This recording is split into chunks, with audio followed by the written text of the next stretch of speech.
Dear Caucasia,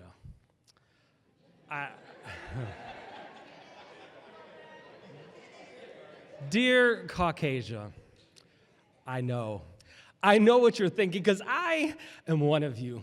I am white as can be, Italian and Irish. I drive a minivan, live in the suburbs, same hometown as Sandra Bland. As a white man, I've learned having a black wife is seeing life through a different set of shades. Having kids with kinky hair and tinted skin will color the way you watch the news. You begin to notice how your family is followed just a little bit closer in department stores, how cashiers always ask if this will be two separate transactions. One time, a Walmart employee asked my wife if all of her children had the same father.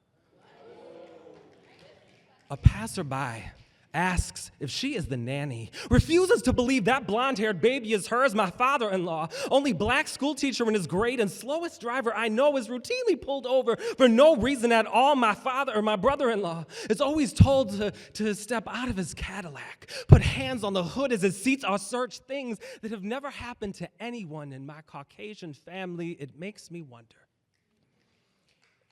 In 5 years, if my sons wore hoodies or brought toy guns to the park, how long would it be before a uniformed stranger would see malice in their melanin, treat their brown as bullseye? Would their lives be worth more than an officer's 1 second assessment in a world that sees unarmed black teens as thugs and threats? I pray my family never hears the sound of a grand jury gavel falling like brown skin on gray pavement. I pray our pain wouldn't be made a pulpit for politicians to preach from, that my kids wouldn't be seen as people and not platforms, that the public wouldn't call good evil and evil good. I pray my children wouldn't be villainized like rape victims. What were they wearing?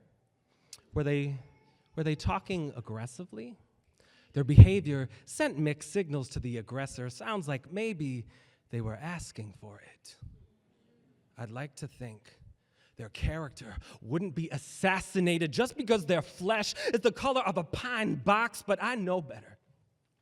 I've watched too many well-meaning white friends let Fox News, Bill O'Reilly, the compassion out of them. Christians who refuse to mourn with those who mourn, so they watch the media make a meal ticket of a mother's misery, using her son's bones to pick its teeth as innocent blood feeds the beast, confusing brown bodies with fresh meat hashtags, too hungry to see them as human. Their stories become sound bites, something easy to digest, someone easy to devour. I have lost my appetite.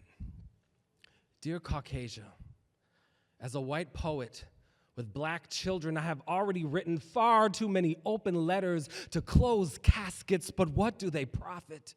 My words aren't Ezekiel enough to be the breath in a dead boy's bones. My blood is not able.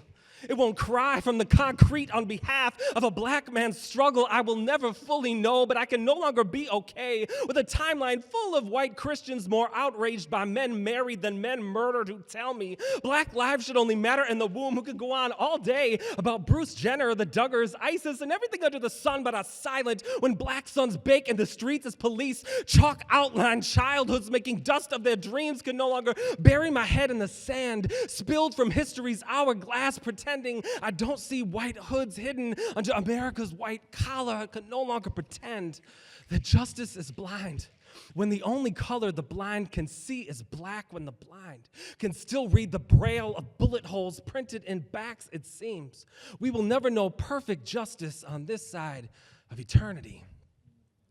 But one day, we will all face the judge greater than any grand jury, the one who never lets the guilty go unpunished, the one who knows we're all black hearts hidden under whitewashed tombs, the one whose arms were stretched wide like balanced scales, the sun crushed under the judge's gavel reserved for us. The just became justifier for oppressed and oppressor, for victim and aggressor, the king assassinated so that all who would trust in the content of his character wouldn't be judged by the color of their sin, but by the mercy of the Son. Dear Caucasia, above broken cities, broken bodies, and broken systems is a God ready to crack the sky, a Messiah who prayed that we would be one like he and the Father, Christ our peace, who tore down the dividing wall piece by piece. Let us be the generation that loves this broken nation